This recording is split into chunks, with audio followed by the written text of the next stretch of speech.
Allah berfirman dalam Al-Quran, hafidhu ala salawati was salatil wusta wa qumu lillahi qanitin. Hafidhu, jagalah salat, ala salawat, jagalah salat, was salatil wusta, dan salat yang tengah.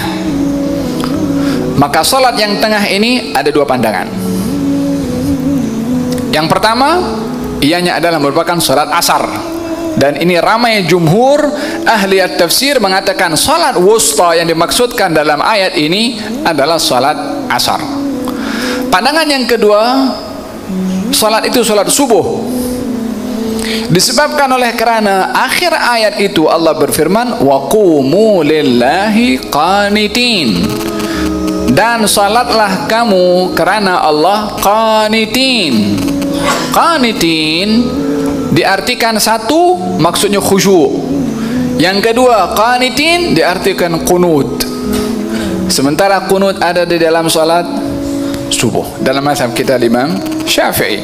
Maka dalam hal ini dua pandangan utama para ulama yang menafsirkan tentang salat wusta yang disebutkan oleh Allah dalam Al-Quranul Karim. Satu, salat asar, itu ramai jumhur ahli tafsir mengatakan cenderung kalau salat wusta itu salat asar. Yang kedua adalah pandangan yang kedua adalah salat subuh, karena ada sebutan qanitin nisbah kepada al-qunut.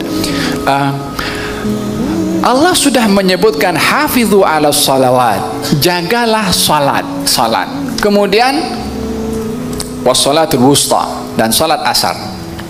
Padahal kalau sudah kita berjagalah salat subuh, zuhur, asar, maghrib, isya, tapi diasingkan oleh Allah secara sendiri, disebutkan secara berasingan daripada yang lain, menunjukkan pentingnya salat tersebut. Dan perintah di sini jaga. Di antara yang paling penting salat itu dua di antaranya. Apa itu? Salat pertengahan mencakup subuh dengan asar. Salat pertengahan disebutkan di Quran surah kedua ayat 238, posisi paling kanan sebelah atas. Hafidhu ala salawati was salatil wusta wa qumu lillahi qanitin. Jagalah waktu salat, terutama salat pertengahan. Salat pertengahan disebut sebagai salat subuh dan salat asar. Karena itu disebut dengan ghadataini, dua waktu yang sangat menentukan. Ini penting, saking pentingnya salat sunnah sebelumnya pun itu dipandang luar biasa. 2 rakaat sebelum subuh, hadis riwayat Muslim hadis 324, rakaat al-fajr khairu minad dunya wa ma fiha. 2 rakaat sebelum subuh lebih baik daripada dunia dan seisinya. Saking pentingnya ini, beda dengan salat biasa.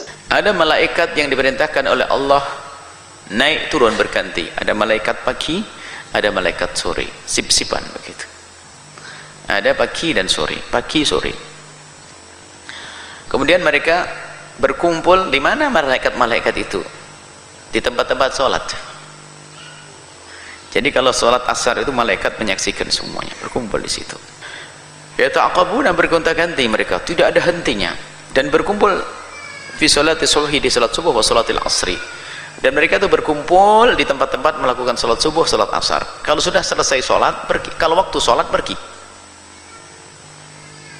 Jadi maksudnya tanknya, sipnya, ganti sipnya itu waktu sholat. Jadi kalau lagi sholat subuh, malaikat yang itu turun, ya kan? Kemudian malaikat yang jaga pergi. Fa yas'aluhumullahu wa huwa a'lamu bihim. Kemudian Allah bertanya, kaifa taraktum ibadi? Kaifa taraktum ibadi? Hei malaikat, gimana waktu kamu meninggalkan hamba-hambaku tadi? Kamu kan tumbuh yatika ngawal hambaku, ngelihat hambaku yang ada di bumi sana. Kemudian kamu naik, ganti malaikat yang lainnya. Akhirnya yang naik itu ditanya oleh Allah, apa yang kau temukan pada hamba-hambaku? Taraknahum wa hum yusallun wa atainahum wa hum yusallun.